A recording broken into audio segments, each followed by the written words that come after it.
that all weekend long you had agitators and violent American citizens out in the streets of Minneapolis protesting. Protesting what exactly? Apparently they are protesting the removal of heinous murderers and rapists and criminals from a city that I can guarantee you, when you look at the list... This may look like a heated exchange outside the White House, but it's actually a stress test for the guardrails that separate messaging from governance.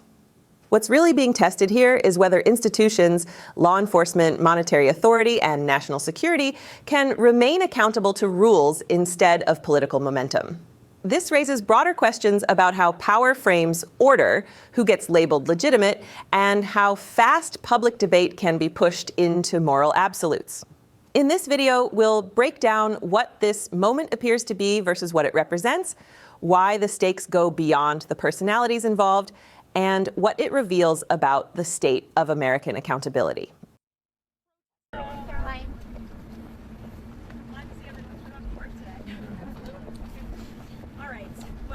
Monday. It's good to see you all here. We have another busy week. When is it not a busy week here at the White House? As you all know, we'll be traveling to Michigan tomorrow. I know the president's really looking forward to it. He's going to give a speech at the Detroit Economic Club, in addition to touring a factory in Dearborn, Michigan that produces F-150s. And my understanding is Ford is ramping up that manufacturing and also going to be hiring more American workers at this facility thanks to President Trump's policies. So he'll be doing that tomorrow and talking about all of the great economic news, which I would be remiss if I did not point out to you all. We have mortgage rates falling below 6% for the first time in years. Thank you, NBC, for this very fair and honest headline. But this is the truth, and these are the facts thanks to President Trump's economic policies, so frankly, they're hard to deny. And then again, we have the Washington Examiner out this morning with gas prices. The national average has fallen to $2.79 per gallon for the first time in nearly 5 years. So these were two of the biggest pain points for the American people, as you all know, under the previous administration. Gas prices, mortgage rates, interest rates, all things that this administration is committed to seeing fall. In addition to prices, we know core inflation is at its lowest point as it has been in 5 years. And so these economic policies are really coming into fruition now that we're in 2026, and we'll be seeing more tax cuts into the pockets of the American people later this spring as well. So it's all good news on the economic front, and I know the president looks forward to talking about that tomorrow in Michigan. I'll take some of your questions. Will the president think that the Fed chair should be in jail? Thank you so much, Caroline. Jerome Powell, President Trump has mentioned on multiple occasions that the administration could probably bring a lawsuit against him. Did the president ever direct DOJ officials to open an investigation into Powell? No. And can you reassure the American public that his long-standing criticisms and public comments about Powell had nothing to do with the event? Well, look, the president has every right to criticize the Fed chair. He has a First Amendment right, just like all of you do. And one thing for sure, the president's made it quite clear, is Jerome Powell is bad at his job. As for whether or not Jerome Powell is a criminal, that's an answer the Department of Justice is going to have to find out, and it looks like they intend to find that out. Two more questions on the Fed for you. Senator Tillis is promising to hold up all Fed nominees until this legal matter with Jerome Powell is resolved. What does the president think of that? I haven't spoken to the president about Senator Tillis' comments. I'll leave that to our legislative affairs shop to figure out, and I'll let the president speak on that himself. Go ahead. Believe that the Fed should operate independently from him. The president has made it quite clear he thinks Jerome Powell is bad at his job, and the president has made it quite clear, as have many economists, by the way, that interest rates should be lowered, and they should have been lowered a long time ago. But does he believe in the independence of the Fed? He has, and he said that many times. Does the president believe that Jay Powell should go to jail if he lied about Eamon, you're yelling out a question that's being asked in a different way, but it's the same exact question as we just answered, and I just answered it. We'll let the Department of Justice determine that. Taking airstrikes off the table in Iran, and does he believe there's a potential path to end the protest there without military action? Well, I think one thing President Trump is very good at is always keeping all of his options on the table, and airstrikes would be one of the many options that are on the table for the commander-in-chief.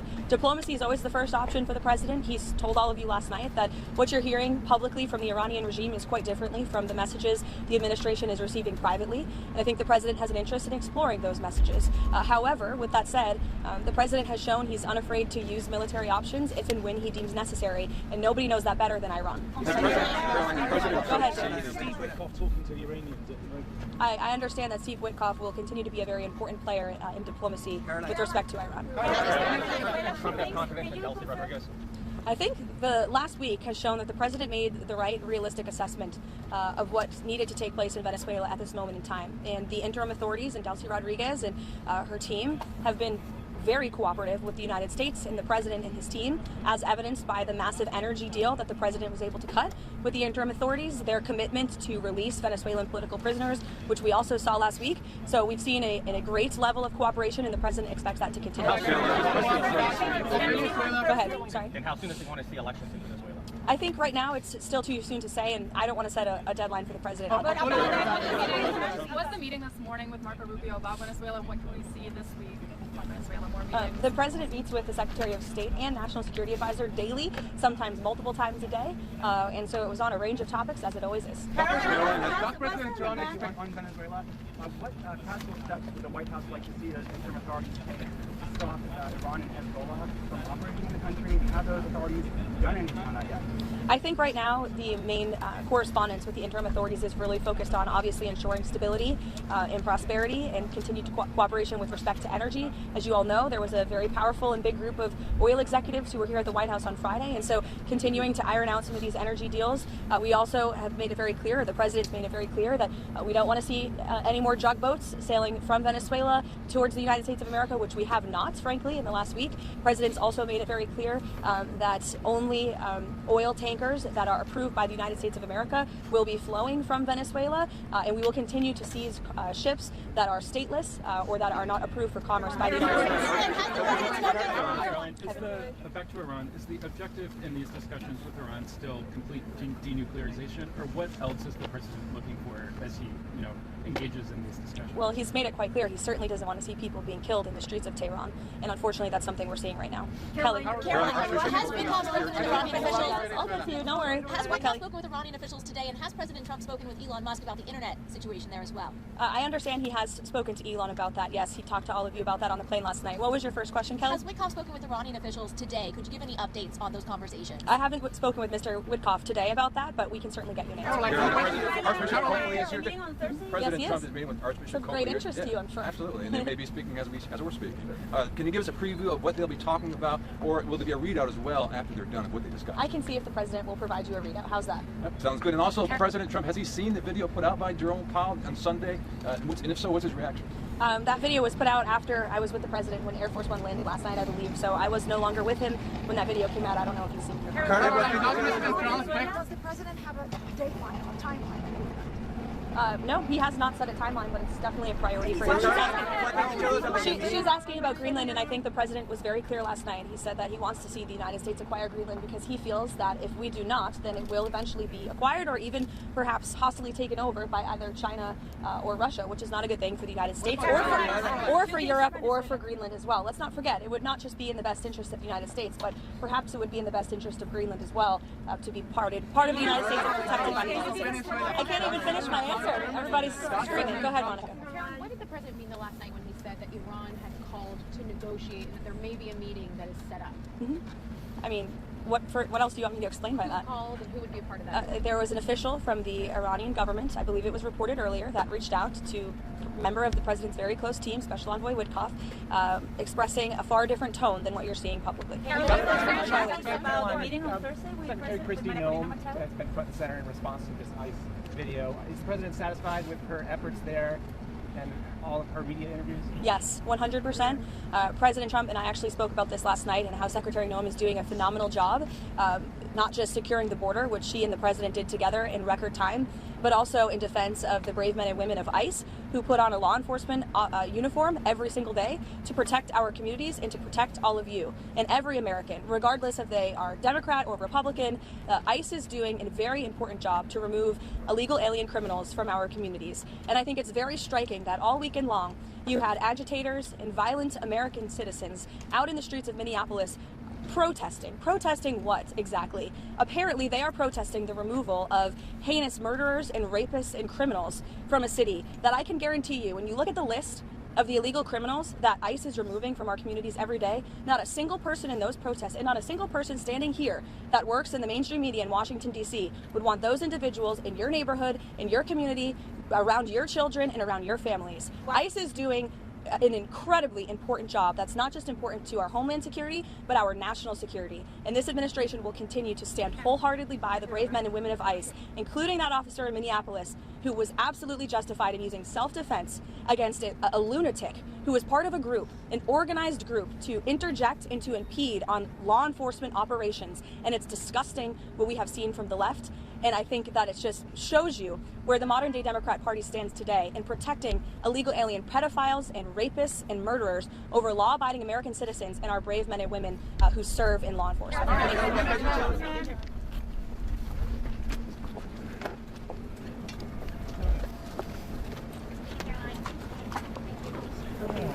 The moment that defined this briefing did not come from a prepared statement or a polished statistic. It came in the tension of the room itself. Voices overlapping, questions shouted, a press secretary forced to repeat the same answer again and again as reporters pressed on power, accountability, and force. In that moment, the White House made something unmistakably clear. This administration is choosing confrontation over comfort, clarity over hesitation, and resolve over apology. What we witnessed was not just a press briefing. It was a portrait of governing in real time, a defense of authority, a declaration that leadership in this moment of global uncertainty is not about pleasing critics, but about asserting control over events that refuse to stay neatly contained. Karoline Leavitt stood at the podium and did not retreat. She defended the president's criticism of the Federal Reserve Chair, drawing a sharp line between free expression and institutional independence. She made it clear that disagreement with powerful figures is not only permitted, but, in this administration's view, necessary. And when pressed about legal consequences, she did what this White House has consistently done, redirecting judgment to the Department of Justice, while refusing to soften the president's stance. This matters because it reveals how power is being recentered.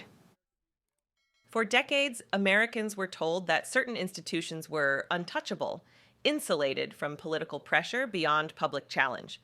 Today, that assumption is being dismantled in plain sight. Not quietly, not politely, but openly, with the full awareness that such challenges will provoke backlash. And then the focus shifted outward, beyond Washington, beyond domestic economics, into the volatile terrain of global conflict. When asked about Iran, the message was measured but unmistakable. Diplomacy remains the preferred path. Conversations are happening behind closed doors. Messages conveyed privately differ sharply from what is broadcast publicly. But alongside diplomacy sits readiness, the clear statement that no option is ever fully removed from consideration. This dual posture is not accidental. It is strategic. It is designed to project unpredictability to adversaries while signaling confidence to allies. The administration wants the world to understand that restraint is a choice, not a weakness, and that strength lies in the ability to pivot when circumstances demand it. The same philosophy echoed through discussions of Venezuela, energy policy, and international cooperation. The administration framed engagement not as charity, but as leverage. Cooperation is rewarded, stability is expected. Access to American markets and approval is conditional, not guaranteed. This is transactional governance, unapologetic, results-driven, and rooted in the belief that influence must be earned, not assumed. Even the discussion of Greenland revealed this worldview. What once would have been dismissed as speculative or unconventional is now spoken of openly. Strategic geography matters. Global competitors matter. And ignoring long-term realities, the administration argues, is no longer an option. The message is stark. If the United States does not shape the future, someone else will.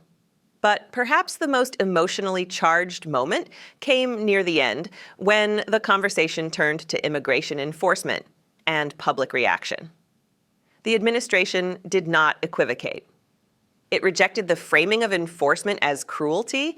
It rejected the suggestion that maintaining order is somehow incompatible with compassion. And it drew a sharp contrast between those who carry out federal responsibilities and those who attempt to obstruct them. Here, the moral framing was explicit. The administration positioned itself as defending communities, stability, and the rule of law, not as abstract principles, but as lived realities. The argument was not about ideology, it was about responsibility, about choosing order over chaos, about deciding whose voices matter when institutions are tested. What this briefing ultimately reveals is a governing philosophy that no longer seeks consensus for its own sake. This is leadership that accepts division as the cost of action. That understands criticism as inevitable. That views hesitation as more dangerous than controversy. In a time when trust in institutions is fragile, this approach is polarizing. To supporters, it signals strength and honesty. To critics, it feels abrasive and uncompromising. But regardless of perspective, one thing is undeniable. This administration is governing with intention. Every word, every refusal to retreat, every assertion of authority is part of a broader effort to redefine how power is exercised in America. This is not politics as performance, it is politics as assertion, as consequence, as choice. And that is the deeper meaning of what unfolded in that briefing room. Not just answers to questions, but a declaration of how this White House views the world, unpredictable, competitive, and unforgiving, and how it believes America must navigate it. History will judge whether this approach steadies the nation or deepens its divides. But the moment itself is already etched into the record. A reminder that leadership is not found in silence, but in the willingness to stand firm when every word is scrutinized. If you want to understand how power is being wielded in America today, not through slogans, but through moments like this, stay with us. Subscribe to Liberty Report USA. Support our work to expose the truth.